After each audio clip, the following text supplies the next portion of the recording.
করেছি রবিন নাম্বিয়ারের ছবি, প্রথমে বলে দিয়েছিলাম করবো না। এবার তার জন্য আমাকে হিমাংশুদা আর সুখজি বলেছিলাম আমরা লন্ডনে নিয়ে যাচ্ছি যাতে ঠান্ডায় ডিরেক্টরের মাথা ঠান্ডা থাকে, তার জন্য আমরা ওখানে গিয়ে শুট করেছি।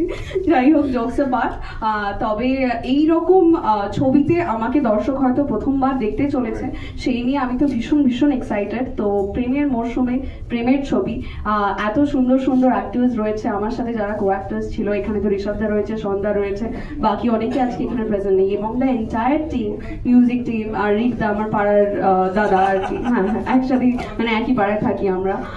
সব মিলিয়ে দুর্দান্ত এক্সপিরিয়েন্স। আমার মনে হয় যে এই যে মজাটা করে আমরা শুটিং করেছি এবং যেরকম খেতে আমরা শুটিং করেছি সেটা স্ক্রিনে রিফ্লেক্ট করবে। 31 আমরা আসছি, 31 জানুয়ারি আপনাদের কাছের প্রেক্ষাগৃহে। প্লিজ গিয়ে ছবিটি দেখুন নিজেদের ভালোবাসার মানুষদের সাথে। Thank you so much. Thank you, thank you. I think they deserve a round of applause. এরকম সুন্দর একটা গান আমার মনে হয় বাংলা সিনেমায় আমি বহুদিন পর শুনেছি। ইনফ্যাক্ট অনেকে এই কথাটা বলেছে। So I think I am just overwhelmed, আর কিছু বলতে পারবো না। Thank you, thank you. Next দিদি প্রিয়ার কাছে আসবো, তবে একটু পরে। তার আগে ঋষভের কাছে প্লিজ। লাভ স্টোরি, কি কি লাভ হলো?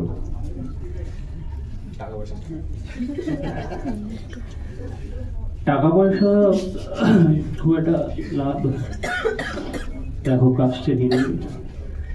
যাই হোক, না সত্যি সত্যি আমার মনে হয় যে টাকা পয়সা তো অবভিয়াসলি থাকেই একটা কাজের ক্ষেত্রে, কিন্তু সেটা সেকেন্ডারি। যেটা প্রাইমারি সেটা হচ্ছে কি কি গল্প বলতে চাইছি, কোন গল্পটা আমরা বলতে চাইছি এবং কিভাবে বলতে চাইছি।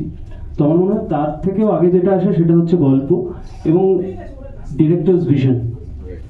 তো রবিনদা যখন আমাকে গল্পটা, খুব তাড়াহুড়ো ছিল, আমি একটু আগে চলে যাচ্ছিলাম ওদের সাথে, তাও রবিনদা বসার সুযোগ পেয়েছে, আমার সাথে আগে বসার সুযোগ পাইনি কারণ আমি তার আগেই বেরিয়ে গেছিলাম। কিন্তু আমার মনে আছে যে আমি অন্য একটা ছবির শুটিং শেষ করে সেই রাতেই আমরা স্ক্রিপ্ট নিয়ে আলোচনা করতে বসেছিলাম। তো এই যে প্যাশনটা, এই যে টিমটা, এই যে খিদেটা, এটা একটা পাওনা। আর রবিনদার সাথে কাজ করা